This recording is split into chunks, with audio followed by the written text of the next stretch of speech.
So depending upon the work that a civil engineer does, there are various types of specializations. അപ്പോൾ അതിൽ 2-3 major disciplines അല്ലെങ്കിൽ specialisations എന്താണെന്ന് ഞാൻ പറയാം.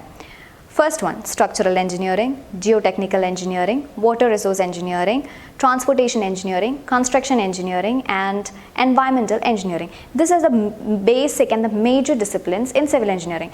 ഇപ്പോൾ with the development of technology, പല പുതിയ specializations വന്നുകൊണ്ടിരിക്കുകയാണ് നമ്മുടെ civil engineering. So actually with time നമ്മുടെ എഡ്യൂക്കേഷൻ ഇമ്പ്രൂവ് ചെയ്യാണ്. സോ ഒബ്വിയസ്ലി നമ്മളുടെ ആ ഒരു ടെക്നോളജിക്കൽ അഡ്വാൻസ്മെൻറ്റ് കാരണം പല പുതിയ ഫീൽഡ്സ് വന്നുകൊണ്ടിരിക്കുകയാണ്. പുതിയ അഡ്വാൻസ്മെൻറ്റ്സ്, പുതിയ അഡീഷൻസ് ഒക്കെ സിവിൽ എഞ്ചിനീയറിംഗിൽ വന്നുകൊണ്ടിരിക്കുകയാണ്. സോ ഫസ്റ്റ് വൺ എന്ന് പറയുന്നത് സ്ട്രക്ചറൽ എഞ്ചിനീയറിംഗ് ആണ്. സ്ട്രക്ചറൽ എഞ്ചിനീയറിംഗ് അത് പറഞ്ഞാൽ എന്താ? സ്ട്രക്ചർ നമ്മളുടെ എന്തൊക്കെയാണ് നമ്മുടെ സ്ട്രക്ചർ? നമ്മളുടെ സറൗണ്ടിങ്ങിലുള്ള എല്ലാ സാധനങ്ങളും, ലൈക്ക് നമ്മളുടെ ബിൽഡിങ്സ്, ഡാംസ്, ബ്രിഡ്ജസ്, നമ്മളുടെ building, high rise buildings, low rise buildings, residential buildings, ഇതെല്ലാം ഡിഫറെൻറ്റ് ടൈപ്സ് ഓഫ് സ്ട്രക്ചേഴ്സ് ആണ്. സോ ഈ basic duty of a structural engineer എന്ന് പറയുന്നത് എന്താണ്? He has to design the structure. അപ്പോൾ ഒരു സ്ട്രക്ചറൽ ഡിസൈൻ ചെയ്യണമെങ്കിൽ ഒരു structure it will be affected by various types of loads, various types of forces. അപ്പം it's not a simple job. നമ്മളൊരു building construct ചെയ്യുമ്പോൾ നമ്മൾ കാണുന്നത് ഒരാൾ വരുന്നു, പ്ലാൻ കാണിക്കുന്നു, ഇവാലുവേറ്റ് ചെയ്യുന്നു surrounding, and then they just start to construct. അല്ല, അതിൻ്റെ പുറകിൽ ആ കൺസ്ട്രക്ഷൻ അല്ലെങ്കിൽ ആ ബിൽഡിംഗ് ഒന്ന് സാങ്ഷൻ ആവണമെങ്കിൽ അതിൻ്റെ ഡിസൈൻ, അതിൻ്റെ എക്കണോമിക്കൽ ഫെസിലിറ്റി, അതിൻ്റെ എക്കണോമിക്കൽ അതെങ്ങനെ ഇമ്പ്രൂവ് ചെയ്യും, അല്ലെങ്കിൽ അതിൻ്റെ ഒരു ആ സ്ട്രക്ചറിൻ്റെ ഒരു സ്റ്റെബിലിറ്റി എന്താണെന്ന് കണ്ടിട്ട് മാത്രമേ നമ്മൾ ബിൽഡ് ചെയ്യുള്ളൂ.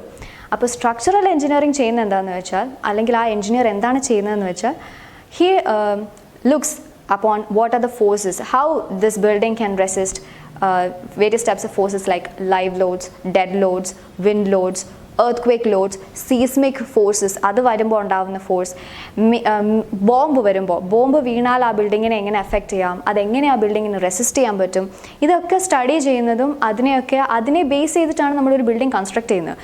ഒരു ബിൽഡിംഗ് ഏത് ഏരിയയിലാണ്, ആ ഏരിയയ്ക്ക് എന്തൊക്കെ ഫാക്ടേഴ്സ് എഫക്റ്റഡ് ആവുന്നുണ്ട്, അതിനെ ബേസ് ചെയ്തിട്ടായിരിക്കും ഒരു ബിൽഡിംഗ് നമ്മളെപ്പോഴും കൺസ്ട്രക്ട് ചെയ്യുന്നത്. സോ പിന്നെ അത് മാത്രമല്ല, ഒരു സ്ട്രക്ചറൽ എഞ്ചിനീയർ എന്ന് പറഞ്ഞാൽ എക്കണോമിക്കലി, അതായത് എത്രത്തോളം മണി കുറച്ച് ഒരു ബെറ്റർ കൺസ്ട്രക്ഷൻ ഉണ്ടാക്കാൻ പറ്റും എന്നുള്ളതിനെ തെളിയിക്കുന്ന ഒരാളാണ് structural engineer. So he does have a major role in the construction field in civil engineering.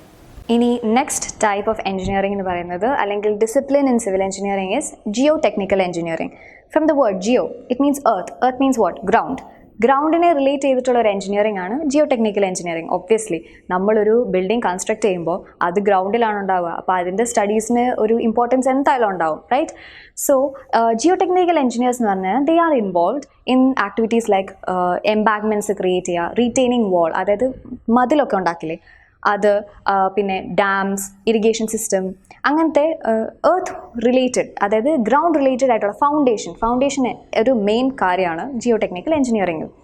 Okay, so what are the major അല്ലെങ്കിൽ important duties of a geotechnical engineer? അതെന്ന് പറഞ്ഞു കഴിഞ്ഞാൽ, നമ്മളുടെ ഒരു ബിൽഡിംഗ് നമ്മൾ കൺസ്ട്രക്ട് ചെയ്യാൻ പോകുകയാണെങ്കിൽ ആ ബിൽഡിംഗ് കൺസ്ട്രക്ട് ചെയ്യുന്നതിന് മുന്നേ അതിൻ്റെ ഫൗണ്ടേഷനാണ് നമ്മൾ ആദ്യം ഇടുന്നത്. അപ്പോൾ ഫൗണ്ടേഷൻ എങ്ങനെയാണ് ഇടുന്നത്? സോയിലിൻ്റെ ക്യാരക്ടറിസ്റ്റിക്സ് ബേസ് ചെയ്തിട്ടാണ് നമ്മൾ ഫൗണ്ടേഷൻ ഉണ്ടാക്കുന്നത് തന്നെ. സോ എങ്ങനെയാണ് സോയിലിൻ്റെ ക്യാരക്ടറിസ്റ്റിക്സ് നമുക്ക് മനസ്സിലാവുന്നത്? നമ്മൾ ബോർഹോൾസ് ഉണ്ടാക്കുകയാണ്. ബോർഹോൾസ് എന്ന് പറഞ്ഞു കഴിഞ്ഞാൽ it runs deep into the ground. അപ്പം നമ്മളുടെ ആ പെർട്ടിക്കുലർ ആ ഒരു സോയിലിൽ എത്ര ലെയേഴ്സ് ഉണ്ട്, ഏത് ടൈപ്പ് സോയിലാണ് അവിടെ ഉള്ളത്, അവിടെ ക്ലേ സോയിലാണോ, ലൂമി സോയിലാണോ, അത് കുഴിഞ്ഞു പോകാൻ സാധ്യതയുണ്ടോ, ഈ ബിൽഡിങ്ങിനെ അതിന് വിത്ത്സ്റ്റാൻഡ് ചെയ്യാനുള്ള കപ്പാസിറ്റി ഉണ്ടോ, ഇല്ലെങ്കിൽ നമ്മൾ ആ സോയിലിനെ എൻഹാൻസ് ചെയ്യണം, കാരണം ഈ ബിൽഡിംഗ് അല്ലെങ്കിൽ താഴ്ന്നു പോകും.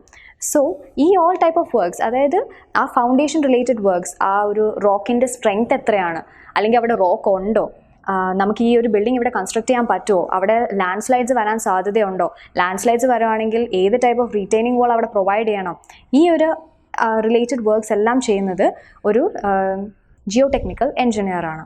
നമ്മൾ സ്ട്രക്ചറൽ എഞ്ചിനീയറിങ്ങിനെ കുറിച്ച് പഠിച്ചു, ജിയോ ടെക്നിക്കൽ എഞ്ചിനീയറിങ്ങിനെ കുറിച്ച് പഠിച്ചു. ഇനി അടുത്ത branch, that is environmental engineering. Environment, engineers deals about the environmental aspects of construction, അല്ലെങ്കിൽ environmental aspects of the resources, facilities that are provided in the society. So basically environmental engineers, they translate the biological, chemical and physical processes into a system. So that നമ്മളുടെ വാട്ടറിൻ്റെ പൊല്യൂട്ടൻസിനെ remove ചെയ്യാനും അല്ലെങ്കിൽ non hazardous solid waste മെറ്റീരിയൽസിനെ remove ചെയ്യാൻ അല്ലെങ്കിൽ quality of water improve ചെയ്യാൻ ഇപ്പോൾ നമുക്കൊരു that is basically sewage treatment പ്ലാന്റ്സും പിന്നെ ഒരു കൺസ്ട്രക്ഷൻ നടന്നു കഴിഞ്ഞാൽ അവിടുത്തെ ഹസാർഡസ് ആയിട്ടുള്ള മെറ്റീരിയൽസ് നമ്മൾ കണ്ടുപിടിക്കുകയാണ്. ആ ഹസാർഡസ് ആയിട്ടുള്ള മെറ്റീരിയൽസിനെ എന്ത് ചെയ്യണം, ഇതിനെല്ലാം എൻവയറമെൻറ്റൽ എഞ്ചിനീയേഴ്സാണ് ഹാൻഡിൽ ചെയ്യുന്നത്. സോ ഒരു പെർട്ടിക്കുലർ വാട്ടർ ബോഡി നമുക്ക് കിട്ടി, അതിൻ്റെ pH ലെവൽ ഭയങ്കര കണ്ടാമിനേറ്റഡ് ആണ് നമുക്ക് മനസ്സിലാവുകയാണ്. സോ വേരിയസ് ടൈപ്സ് ഓഫ് ഓർഗാനിസംസിനെ നമ്മൾ ഈ ഒരു പെർട്ടിക്കുലർ വാട്ടർ ബോഡിയിലോട്ട് പ്രൊവൈഡ് ചെയ്യാണ്. ആൻഡ് ദീസ് ആ ഒരു വാട്ടർ ബോഡീസിൻ്റെ pH ലെവൽ എൻഹാൻസ് ആയി അതൊരു സേഫ് വാട്ടർ നമുക്ക് കിട്ടുകയാണ്. സോ ഈ ഒരു ടൈപ്പ് ഓഫ് ഒരു ഫെസിലിറ്റീസ് അല്ലെങ്കിൽ ബയോളജിക്കൽ പ്രോസസ്സസ് ഒക്കെ ഇൻവോൾവ് ആവുന്നതും അത് കൺട്രോൾ ചെയ്യുന്നതും അതിനെ ഡിസൈഡ് ചെയ്യുന്നതും ഡിസൈൻ ചെയ്യുന്നതും എല്ലാം എൻവയറമെൻറ്റൽ എഞ്ചിനീയേഴ്സ് ആണ്. അപ്പോൾ വാട്ടർ സ്യൂവേജ് ട്രീറ്റ്മെൻറ്റ് പ്ലാന്റ്സിന് എടുക്കുകയാണെങ്കിൽ ആ സ്യൂവേജ് ട്രീറ്റ്മെൻറ്റ് പ്ലാന്റിന് എത്ര കപ്പാസിറ്റി വേണം, അല്ലെങ്കിൽ എത്ര ഗാലൻസ് ഓഫ് വാട്ടർ അതിന് ഒരു ഡേയിൽ നമുക്ക് പ്രൊഡ്യൂസ് ചെയ്യാൻ പറ്റും, ക്ലീൻ ചെയ്യാൻ പറ്റും, ഈ ക്ലീൻ ചെയ്ത ഈ വേസ്റ്റ് പ്രോഡക്ട്സ് ഒക്കെ നമ്മൾ എങ്ങോട്ട് കളയും, എങ്ങനെ അത് സേഫായിട്ട് ഹ്യൂമൻ്റെ ലിവിങ്ങിനെ എഫക്റ്റ് ചെയ്യാതെ എങ്ങനെ സേഫ് സൗണ്ട് ആയിട്ടൊരു കൺസ്ട്രക്ഷൻ മുന്നോട്ട് പോകാൻ പറ്റും, എല്ലാം ഈ എൻവയറമെൻറ്റൽ എഞ്ചിനീയേഴ്സ് ആണ് നോക്കുന്നത്. That is environmental aspects in construction.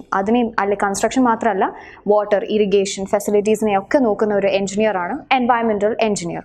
Next type of engineering is transportation engineering. ഈ ട്രാൻസ്പോർട്ടേഷൻ എഞ്ചിനീയറിംഗിൽ തന്നെ പല ടൈപ്സ് ഉണ്ട്. ദാറ്റ് ഈസ് റോഡ് ട്രാൻസ്പോർട്ടേഷൻ ഉണ്ട്, എയർപോർട്ട് ഉണ്ട്. ട്രാൻസ്പോർട്ടേഷണൽ ഫെസിലിറ്റീസിനെ ഇംപ്രൂവ് ചെയ്യാൻ നമ്മളുടെ പീപ്പിളിൻ്റെ ഫെസിലിറ്റീസിനെ നമുക്ക് മച്ച് ഗ്രേറ്റർ വേയിൽ കൺട്രോൾ ചെയ്യാൻ പറ്റും, അല്ലെങ്കിൽ നമ്മുടെ മെത്തേഡ് ഓഫ് ട്രാൻസ്പോർട്ടേഷൻ അതെങ്ങനെ നമുക്ക് ഇംപ്രൂവ് ചെയ്യാൻ പറ്റും എന്നൊക്കെ നമ്മൾ ഡിസൈഡ് ചെയ്യുന്നതും അത് കൺട്രോൾ ചെയ്യുന്നതും ട്രാൻസ്പോർട്ടേഷൻ എഞ്ചിനീയറാണ്.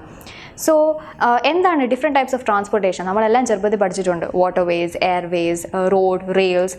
അപ്പോൾ ഇതെല്ലാം കൺസ്ട്രക്ട് ചെയ്യുന്നതും ഇതെല്ലാം ഡിസൈൻ ചെയ്യുന്നതും ഒരു ട്രാൻസ്പോർട്ടേഷൻ എഞ്ചിനീയറാണ്. ഫോർ എക്സാമ്പിൾ, നമ്മളുടെ റെയിൽ റോഡ്സ് ഇല്ലേ, നമ്മളുടെ റെയിൽവേസ്, അതിൻ്റെ ആ ഒരു രണ്ട് റെയിൽ പാളങ്ങൾ തമ്മിലുള്ള പ്ലാങ്ക് ലെങ്ത് അല്ലെങ്കിൽ ആ പ്ലാങ്കിൻ്റെ വിഡ്ത്ത്, ആ സ്ലീപ്പേഴ്സ്, ആ താഴെ കാണുന്ന ആ സാധനം അത് എത്ര വിട്ടിൽ വേണം, അല്ലെങ്കിൽ ഏത് ടൈപ്പ് ഓഫ് മെറ്റീരിയൽ അവിടെ യൂസ് ചെയ്യാൻ പറ്റും, എങ്ങനെ ആ ഒരു റെയിലിനെ പൊക്കി വെക്കണം, ഇതൊക്കെ ഡിസൈഡ് ചെയ്യുന്നത് ഒരു ട്രാൻസ്പോർട്ടേഷൻ എഞ്ചിനീയറാണ്.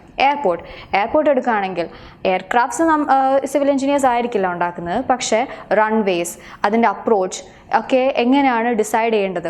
ഫോർ എക്സാമ്പിൾ, ഒരു എയർപോർട്ട് നമ്മളൊരു ഏരിയയിൽ ക്രിയേറ്റ് ചെയ്യുകയാണെങ്കിൽ അല്ലെങ്കിൽ നമ്മൾ കൺസ്ട്രക്ട് ചെയ്യാമെന്ന് വിചാരിക്കുക, ആ ഏരിയയിൽ എവിടെ റൺവേ വരണം, എവിടെയാണ് നോർത്ത് വിൻഡ് ഏറ്റവും കൂടുതലുള്ളത്, എവിടെയാണ് ഏറ്റവും കൂടുതൽ ഫോഗി ആയിട്ടുള്ള ഏരിയ ഉള്ളത്.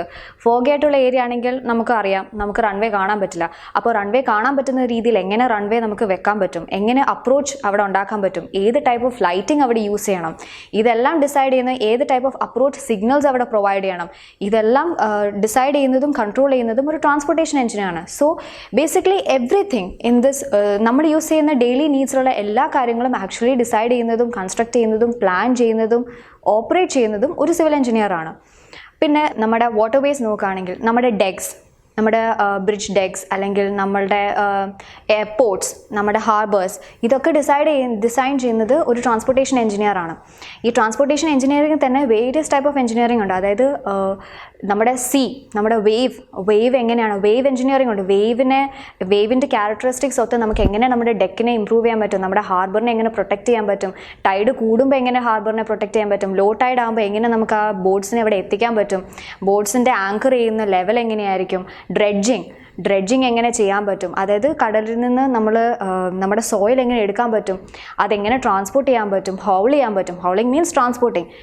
ഇതൊക്കെ ഡിസൈഡ് ചെയ്യുന്നത് ഒരു ട്രാൻസ്പോർട്ടേഷൻ എഞ്ചിനീയറാണ്. So basically all the transportation facilities are constructed, designed and facilitated by this team, that is the transportation engine. Next type of engineering അല്ലെങ്കിൽ discipline in civil engineering എന്ന് പറയുന്നത് water resource engineering. Water resource ആ വാക്കിൽ തന്നെ ഉണ്ട്, ആ ഒരു particular ക്യാപ്ഷനിൽ തന്നെ ഉണ്ട് വാട്ടർ റിസോഴ്സ്. നമ്മളുടെ കയ്യിലുള്ള നമ്മുടെ വാട്ടറിൻ്റെ ക്വാണ്ടിറ്റി, അതിൻ്റെ ക്വാളിറ്റി, ഇതൊക്കെ അനലൈസ് ചെയ്യുകയും അതിന് എത്രത്തോളം അണ്ടർഗ്രൗണ്ട് വാട്ടർ ഉണ്ട്, എത്രത്തോളം വാട്ടർ അബവ് ദി ഗ്രൗണ്ട് ഉണ്ട്, ഇതെല്ലാം അനലൈസ് ചെയ്യുന്നത് ഒരു വാട്ടർ റിസോഴ്സ് എഞ്ചിനീയറാണ്. For what? For irrigation purposes, for sweet treatment purposes, for നമ്മളുടെ ഡ്രോട്ട്സ് പ്രിവെൻറ്റ് ചെയ്യാൻ വേണ്ടിയിട്ട്, അല്ലെങ്കിൽ ആ ക്വാണ്ടിറ്റി ഓഫ് വാട്ടറിനെ മെയിൻറ്റെയിൻ ചെയ്യാൻ വേണ്ടിയിട്ട്, അതായത് ഒരു better water resource energy create ചെയ്യാൻ വേണ്ടിയിട്ട്, നമ്മളുടെ ഇലക്ട്രിസിറ്റി എങ്ങനെ നമുക്ക് പ്രൊവൈഡ് ചെയ്യാൻ പറ്റും, കാനൽസ് എവിടെ പ്രൊവൈഡ് ചെയ്യണം, എങ്ങനെ നമുക്ക് ഫ്ലഡ് അവോയ്ഡ് ചെയ്യാൻ പറ്റും, അല്ലെങ്കിൽ ഫ്ലഡ് വരുവാണെങ്കിൽ അതിനെ എങ്ങനെ ആൾക്കാരുടെ നിത്യജീവിതത്തെ അഫക്റ്റ് ചെയ്യാതെ എങ്ങനെ നമുക്ക് അവോയ്ഡ് ചെയ്യാൻ പറ്റും, എല്ലാം നമ്മളുടെ ഒരു വാട്ടർ റിസോഴ്സ് എഞ്ചിനീയറാണ് ഒരു പ്ലാൻ ചെയ്യുന്നതും കൺസ്ട്രക്ട് ചെയ്യുന്നതും ഡിസൈൻ ചെയ്യുന്നതും. സോ ഫോർ എക്സാമ്പിൾ ഇപ്പോൾ നമ്മളൊരു കനാൽ ഉണ്ടാക്കുക എന്ന് വിചാരിക്കുക. കനാൽ ഉണ്ടാക്കുകയാണെങ്കിൽ കനാലിന് പലയിടത്തും കൺട്രോൾ ഹെഡ്സ് കാണും. കൺട്രോൾ ഹെഡ്സ് എന്ന് പറഞ്ഞു കഴിഞ്ഞാൽ അവിടെ വെച്ചിട്ട് വാട്ടർ കളക്ട് ചെയ്യും. അതായത് ഒരു പെർട്ടിക്കുലർ ഏരിയയിൽ നമ്മൾ വാട്ടർ ഒരു മൗണ്ടൻ്റെ കുറുകെ ആയിരിക്കുമല്ലോ, അല്ലെങ്കിൽ ഒരു റിവറിൻ്റെ ഒരു വാട്ടർ ബോഡിയുടെ കുറുകെയാണ് നമ്മളെപ്പോഴും കാനൽസ് അവിടെ നിന്നാണ് നമ്മൾ എടുത്തുകൊണ്ട് പോകുന്നത്. അവിടെ നിന്ന് നമ്മൾ കട്ട് ചെയ്ത് നമ്മൾ കൊണ്ടുപോകണം. നമുക്ക് എവിടെ വാട്ടറിന് ഷോർട്ടേജ് ഉണ്ട് അവിടെ കൊണ്ടുപോകണം. സോ ആ കാനലിൻ്റെ അവിടെ നിന്ന് വാട്ടർ വന്നുകൊണ്ടിരിക്കുന്നു. പക്ഷേ ഒറ്റയടിക്ക് വെള്ളം അങ്ങനെ വിട്ട് കഴിഞ്ഞാൽ അത് ചിലപ്പോൾ ഫ്ലഡിന് കാരണമാകും. സോ ഇടയ്ക്കിടയ്ക്ക് ഒരു കൺട്രോൾ ഹെഡ് വരും. ഇൻ കേസ് നമ്മളുടെ വാട്ടർ റിവർ നിറഞ്ഞ് ഒഴുകുകയാണെങ്കിൽ അത് നമ്മളുടെ ക്യാച്ച്മെൻറ്റ് ഏരിയയിൽ അല്ലെങ്കിൽ ആൾക്കാരുടെ അടുത്തോട്ട് ഒരു ഗഷിങ് ഫോഴ്സിലെത്തി അവിടെ ഫ്ലഡ് ഉണ്ടാവാതിരിക്കാൻ കൺട്രോൾ ഹെഡ്സ് വെക്കും. അപ്പോൾ ഈ വാട്ടർ വന്ന് കൺട്രോൾഡ് ആയിട്ട് മൂവ് ചെയ്യും. സോ നമ്മൾ എല്ലാ കാര്യങ്ങളും നമ്മുടെ വാട്ടർ നമ്മുടെ എടുത്ത് വരുന്നത് പോലും നമ്മുടെ സിമ്പിളായിട്ടുള്ള വാട്ടർ സപ്ലൈ പോലും കൺട്രോൾ ചെയ്യുന്നത് ഒരു സിവിൽ എഞ്ചിനീയറാണ്. സോ ബേസിക്കലി ഈ വാട്ടർ റിലേറ്റഡ് എല്ലാ ഫെസിലിറ്റീസും കൺട്രോൾ ചെയ്യുന്നത് ഒരു വാട്ടർ റിസോഴ്സ് എഞ്ചിനീയറാണ്. Next and the final type of discipline in civil engineering is construction engineering. നമ്മളിപ്പോൾ പഠിച്ചത് സ്ട്രക്ചറൽ എഞ്ചിനീയറിംഗ് സ്ട്രക്ചറിനെ ബേസ് ചെയ്തിട്ടാണ്. ജിയോടെക്നിക്കൽ എഞ്ചിനീയറിംഗ് എന്ന് പറയുമ്പോൾ ജിയോടെക്നിക്കൽ സ്ട്രക്ചേഴ്സ് എല്ലാം സ്ട്രക്ചറാണ്. പക്ഷേ ഇതിൻ്റെ എല്ലാം പ്ലാനിങ്ങും ഡിസൈനും ഓപ്പറേഷനുമാണ് ഈ എഞ്ചിനീയേഴ്സ് ചെയ്യുന്നത്. പക്ഷേ അതിൻ്റെ ഫുൾഫിൽമെൻറ്റ് അതിൻ്റെ ആ ഒരു പ്രാക്ടിക്കൽ യൂസിലോട്ട് വരുമ്പോൾ അത് കൺസ്ട്രക്ട് ചെയ്യുന്നത് ഒരു കൺസ്ട്രക്ഷൻ എഞ്ചിനീയറാണ്. ആ കൺസ്ട്രക്ഷൻ എങ്ങനെയായിരിക്കണം, അതിനെ എങ്ങനെ മെയിൻറ്റെയിൻ ചെയ്യണം, അതിൻ്റെ ഫോർ എക്സാമ്പിൾ ഇപ്പോൾ നമുക്കൊരു ബിൽഡിംഗ് പ്ലാൻ കിട്ടി. നമ്മൾ ഒരു സ്ഥലം ഇവാലുവേറ്റ് ചെയ്തു, ഒരു സൈറ്റ് നമ്മൾ പോയി കണ്ടു, അവിടെ നമ്മൾ സർവേയിങ് ചെയ്യുകയാണ്. സർവേ ചെയ്ത് കഴിഞ്ഞിട്ട് ആ ബിൽഡിങ്ങിൽ ഇത്രത്തോളം സ്ഥലമുണ്ട്, ഇങ്ങനെയാണ് നമ്മൾ കൺസ്ട്രക്ട് ചെയ്യേണ്ടത്, എല്ലാം നമ്മൾ പ്ലാൻ ചെയ്തു. ഇതെല്ലാം പ്ലാൻ ചെയ്യുന്ന ഒരു കൺസ്ട്രക്ഷൻ എഞ്ചിനീയറാണ്. അവിടെ എത്തിക്കഴിയുമ്പോൾ നമുക്ക് പല ടൈപ്പ് ഓഫ് മാൻ വർക്ക്സ് വേണം, പല ലേബറിനെ നമ്മൾ പ്രൊവൈഡ് ചെയ്യണം, നമ്മൾ ഹൗൾ ചെയ്യണം, ഡിഫറെൻറ്റ് ടൈപ്സ് ഓഫ് എക്വിപ്മെൻറ്റ്സ് നമ്മൾ യൂസ് ചെയ്യണം. ഇതെല്ലാം ഏത് ടൈപ്പ് എക്വിപ്മെൻറ്റ് യൂസ് ചെയ്യണം, എപ്പോൾ യൂസ് ചെയ്യണം, എല്ലാം ഡിസൈഡ് ചെയ്യുന്നത് ഒരു കൺസ്ട്രക്ഷൻ എഞ്ചിനീയറാണ്. ഒരു പ്ലാൻ എന്ന് പറയുമ്പോൾ, ഒരു കൺസ്ട്രക്ഷൻ പ്ലാൻ എന്ന് പറയുമ്പോൾ അത് ഉണ്ടാക്കുന്നത് പോലും ഒരു കൺസ്ട്രക്ഷൻ എഞ്ചിനീയറാണ്. എത്ര ടൈം ഡേറ്റിനുള്ളിൽ നമുക്ക് നമ്മളുടെ കൺസ്ട്രക്ഷൻ കംപ്ലീറ്റ് ചെയ്യാം വിത്ത് എസ്റ്റിമേറ്റഡ് കോസ്റ്റ് കൂടാത്ത രീതിയിൽ നമുക്ക് എങ്ങനെ കൺസ്ട്രക്ട് ചെയ്യാം, ഇത് ഡീൽ ചെയ്യുന്നതും ഡിസൈൻ ചെയ്യുന്നതും ഒരു കൺസ്ട്രക്ഷൻ എഞ്ചിനീയറാണ്. So basically construction of any structure അതിനെ ബേസ് ചെയ്തിട്ടുള്ള ഒരാളാണ് കൺസ്ട്രക്ഷൻ എഞ്ചിനീയർ. അതായത് നമുക്കൊരു കട്ട് വരുവാണെങ്കിൽ നമ്മളുടെ കൺസ്ട്രക്ഷനിൽ ഒരു സ്റ്റോപ്പ് വരുവാണെങ്കിൽ പിന്നീട് നമുക്ക് larger amount of money use ചെയ്യേണ്ടി വരും ആ ഒരു കൺസ്ട്രക്ഷൻ കംപ്ലീറ്റ് ചെയ്യാൻ വേണ്ടി. സോ അങ്ങനത്തെ നക്കിൾ ഹെഡ്സ് അത് അവോയ്ഡ് ചെയ്യാൻ വേണ്ടിയിട്ട് യൂസ് ചെയ്യുന്ന ഒരു എഞ്ചിനീയറാണ് construction engineer. He is the most crucial part and the important part for the completion of a construction project. ഒരു പ്രൊജക്റ്റ് കംപ്ലീറ്റ് ചെയ്യാൻ വേണ്ടിയിട്ട് ഏറ്റവും ആവശ്യമായിട്ടുള്ള ഒരാളാണ് construction engineer. He is the one who gives you the final product. ആ building നിങ്ങൾ എന്ത് രീതിയിൽ ഉദ്ദേശിച്ചോ ആ യൂട്ടിലിറ്റിയിൽ പ്രൊവൈഡ് ചെയ്യുന്ന ഒരാളാണ് construction engineer. And he looks upon the quality and the quantity. എത്ര ക്വാണ്ടിറ്റിയിൽ എത്ര ക്വാളിറ്റി. മെയിൻലി ഒരു കൺസ്ട്രക്ഷൻ എഞ്ചിനീയർ ചെയ്യുന്നത് ക്വാളിറ്റി കൺട്രോൾ ആണ്. That is he is controlling his subordinates so that നമുക്ക് കിട്ടേണ്ട ക്വാളിറ്റി നമുക്ക് കിട്ടാൻ വേണ്ടിയിട്ട് he is controlling everything. So that is basically what construction engineering is. So നമ്മളിപ്പോൾ ഈ ദിവസം നമ്മൾ എന്തൊക്കെ പഠിച്ചു? നമ്മൾ എന്താണ് സിവിൽ എഞ്ചിനീയറിംഗ് എന്ന് പഠിച്ചു, different types of disciplines in civil engineering പഠിച്ചു, and the relevance of a civil engineer in the overall construction or the overall development of a society. അതും നമ്മൾ ഈ ഒരു ലെക്കത്തിൽ പഠിച്ചു. Thank you. With that, we come to an end of our first session in Module-1 of Basic Civil Engineering. The notes are provided in the links below. Please make use of the same and stay tuned for our next session, which includes the rest of the Module-1 topics. Thank you.